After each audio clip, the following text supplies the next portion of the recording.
जय श्री कृष्णा। मेरे बाल कृष्ण चैनल में आपका स्वागत है। मेरे प्यारे कृष्ण भक्तों, आपका बहुत बहुत स्वागत है। श्री गणेशाय नमः, श्री सरस्वत्यै नमः, लक्ष्मीनाथ समारंभां नाथयाने मन मध्यमां देवी सरस्वती व्यासं वन्दे गुरु परम्पराम्।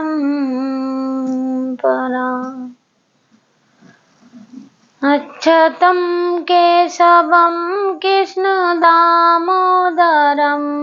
रामनारायणं जानकी वल्लभं।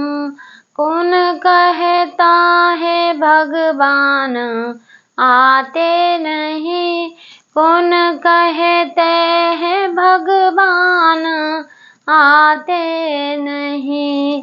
मीरा के जैसे तुम बुलाते नहीं। अच्युतं केशवं कृष्ण दामोदरं रामनारायणं जानकी वल्लभं। कौन कहते हैं भगवान आते नहीं, कौन कहते हैं भगवान खाते नहीं। बेर सबरी के जैसे तुम खिलाते नहीं, बेर सबरी के जैसे तुम खिलाते नहीं। अच्युतं केशवं कृष्ण दामोदरं रामनारायणं जानकी वल्लभं। कौन कहते हैं भगवान सोते नहीं, कौन कहते हैं भगवान सोते नहीं। माए सौदा के जैसे तुम सुलाते नहीं। अच्युतं केशवं कृष्ण दामोदरं रामनारायणं जानकी वल्लभं। कौन कहता है भगवान नाचते नहीं, कौन कहता है भगवान नाचते नहीं। गोपियों के जैसे तुम नचाते नहीं। अच्युतं केशवं कृष्ण दामोदरं रामनारायणं जानकी वल्लभं। श्री रामानुचार्य एक दिन रंगनाथ भगवान के मंदिर से बाहर आए जैसे श्री सेठ था, एक सेठ जी थे वहाँ के। तो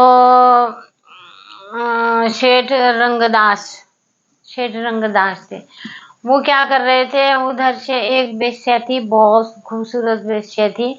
वेश्या के साथ वो जा रहे थे, मतलब कहीं जा रहे थे। उधर से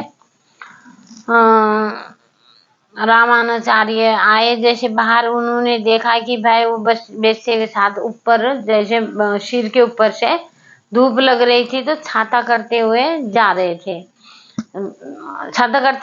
उनको थोड़ा अजीब लगा। उन्होंने सोचा कि ये भी भगवान के बंदे, इनको भी भगवान ने भेजा है यहाँ पे, तो पर ये भटक गए। इनको मैं थोड़ा अगर मार्गदर्शन दे दूं, थोड़ा रास्ता बता दूं इनको कि भाई हमारे प्रभु रंगनाथ जी कितने सुंदर है, कितने वो, उनका दर्शन जो करेगा वो आनंदित हो जाएगा। वो जो है कि कभी किसी को फिर देखने का उसको मन नहीं करेगा। मैं अपने रंगनाथ भगवान के दर्शन इनको करा सकता हूँ, क्योंकि प्यार करना तो इसको आता है। जो प्यार करने वाला कभी किसी से प्यार कर सकता है, उसका प्यार करने की प्रैक्टिस अच्छी खासी बनी रहती है पहले से। तो वेश्या से बोला, वेश्या से इतना प्यार कर रहे, वो रंग काला हो जाएगा वेश्या का, और धूप इतनी थी बोल के उसको आराम मिले बोल के छतरी करके जा रहे थे साथ साथ। गए रामानुचार्य जी, गए जाके बोले कि भाई ऐसा है कि तुम्हारा भी उद्धार हो जाएगा थोड़ा, तुम जो है कि भगवान रंगनाथ जी का मंदिर है यहाँ पे, वो आप दर्शन कर लो। दर्शन करने के लिए बोला तो, ताकि वो नहीं मना कर रहे थे कि भाई दर्शन, अभी हमें दर्शन नहीं करना, हम जा रहे हैं।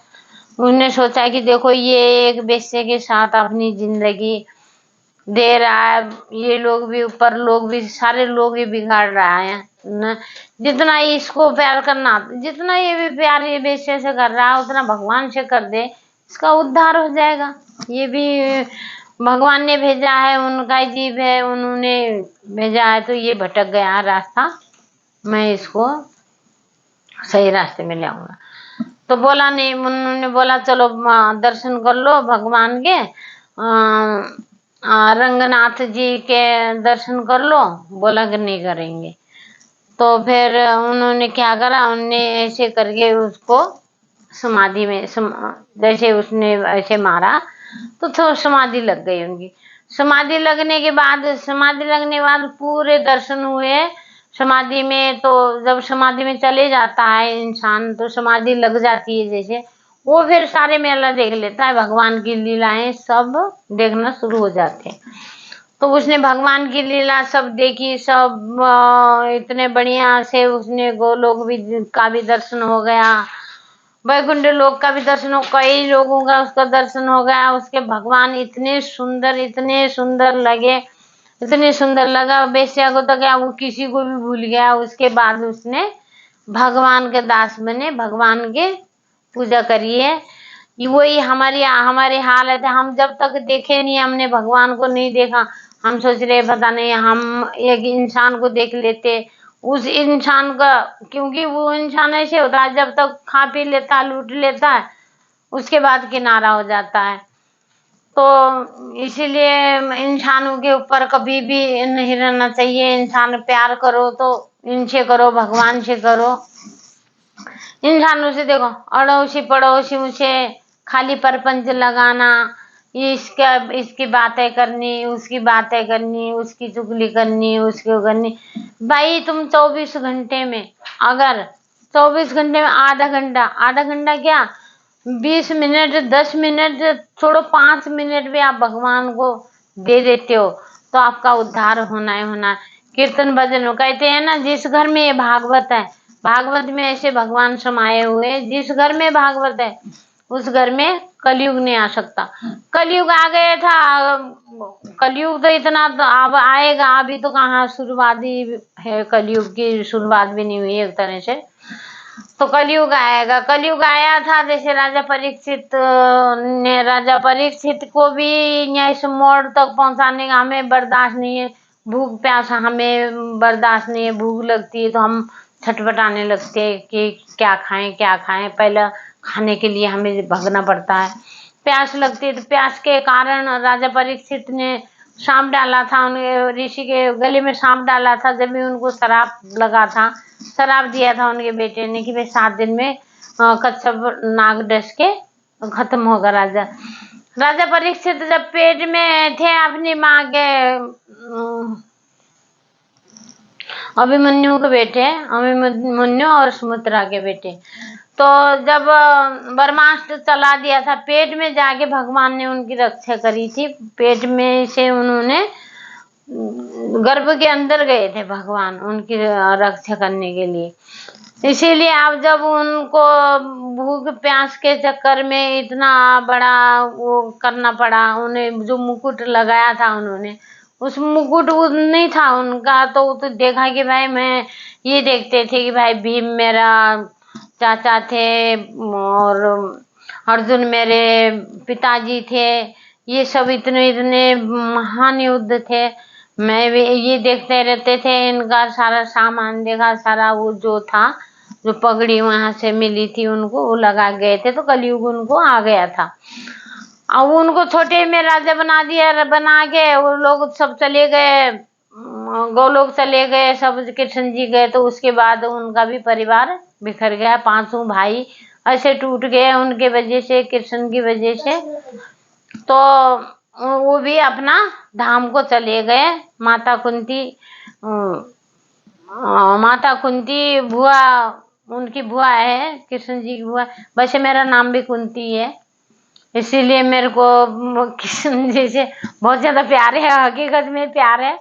उस दिन में भी क्या पता मैं वो कुंती थी, और मेरा नाम कुंती है, इसीलिए मुझे सबसे ज्यादा प्यार है, सबसे ज्यादा सुख दुख बांटती हूँ। तो सुख दुख बताने के लिए मुझे जो मेरे कृष्ण जी मुझे भाते हैं, मेरे दिल के अंदर जैसे छा जाते हैं, ऐसा कोई भी। और भगवान तो सभी है, भगवान दो तीन एक ही तो भगवान है, वही है जो भी, वही राम, वही कृष्ण, वही नारायण, वही विष्णु, वही सब कुछ है होने को। तो पर मुझे बहुत प्यार है, बहुत ही ज्यादा लगाव है क्योंकि इसीलिए कि मेरा नाम कुंती है। जय श्री कृष्णा, जय श्री कृष्णा।